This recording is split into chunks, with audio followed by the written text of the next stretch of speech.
Praise the Lord. Good morning. బాగున్నారా? మీ అందరికి క్షేమం నిమిత్తమై ప్రతిదినం ప్రార్థిస్తున్నాను. నేటి దినం మరి కొరింథీయులకు రాసినటువంటి 2వ పత్రిక 5వ అధ్యాయం 6వ వచనాన్ని గమనించినట్టయితే, వెలుచూపు వలన కాక విశ్వాసం వలనే నడుచుకునుచున్నాము. విశ్వాసం అనేది క్రైస్తవ జీవితానికి పునాది వంటిది అనేటువంటి విషయాన్ని మనం మరొకడు యేసుక్రీస్తు ప్రభువు వారు కూడా మరొక మాట తెలియజేశారు. ఏంటంటే, చూసి నమ్మిన వాడికంటే చూడక నమ్మిన వారు ధన్యులు అని చెప్పాడు.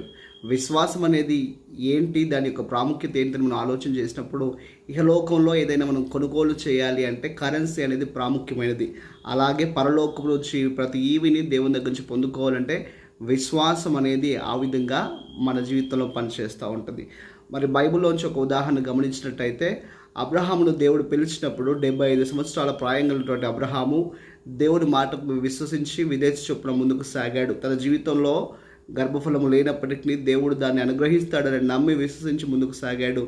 100వ ఏట దాన్ని పొందుకున్నాడు. అయితే 25 సంవత్సరాల వెయిటింగ్ పీరియడ్ తన జీవితంలో కలిగిందనే విషయాన్ని మనం మరవకూడదు. అయినప్పటికీ తన విశ్వాసంలో తాను ఒడదొడుకు చెందకుండా ముందుకు సాగాడు. అందుకే ఈరోజు కూడా విశ్వాసులకు తండ్రి అని పిలువబడుతున్న సత్యము మనందరికీ తెలిసిందే. కాబట్టి నా జీవితంలో దేవుని దగ్గర నుంచి మనం ఈవిని పొందుకోవాలనుకున్నప్పుడు, దేవుని దగ్గర నుంచి ఆశీర్వాదాన్ని పొందుకోవాలన్నప్పుడు, దేవుని దగ్గర నుంచి దీవెన పొందుకోవాలనుకున్నప్పుడు మనకు కావాల్సిందలా విశ్వాసమే.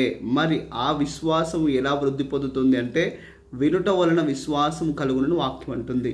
ఈరోజు లోకంలో జరుగుతున్న పరిస్థితుల గురించి నువ్వు వింటున్నప్పుడు, అవి నువ్వు చూస్తున్నప్పుడు నీలో ఆందోళన, భయం రేకెత్తుతుందా? అయితే వాటి విషయమై కాక వాక్యాన్ని విను, వాక్యాన్ని ధ్యానించు. వాక్యము మూలంగా నీలో విశ్వాసం కలుగుతుంది. ఆ విశ్వాసాన్ని నీవు స్థిరపరుచుకొని దేవుని దగ్గర నుంచి నీకు కావలసిన ప్రతి దీవెన పొందుకుంటావు. అంత మాత్రమే కాదు, విశ్వాసం గలవాడు తాను మాత్రమే దీవించబడు కానీ అనేకులకు దీవెనకరంగా ఉంటాడు అనేది వాక్యం చెప్తున్న సత్యం. మరి ఆ విధంగా మన విశ్వాసాన్ని బలపరుచుకుందామా? విశ్వాసంలో ముందుకు సాగుదామా? దేవుడి మాటలు దీవించిన గాక. మీ ప్రేయర్ రిక్వెస్ట్ ఏదైనా ఉన్నట్టయితే కింద కమెంట్ బాక్స్లో మీ ప్రేయర్ రిక్వెస్ట్ని సెండ్ చేయండి. మీ కొరకు తప్పకుండా ప్రార్థన చేస్తాము. ఆమేన్.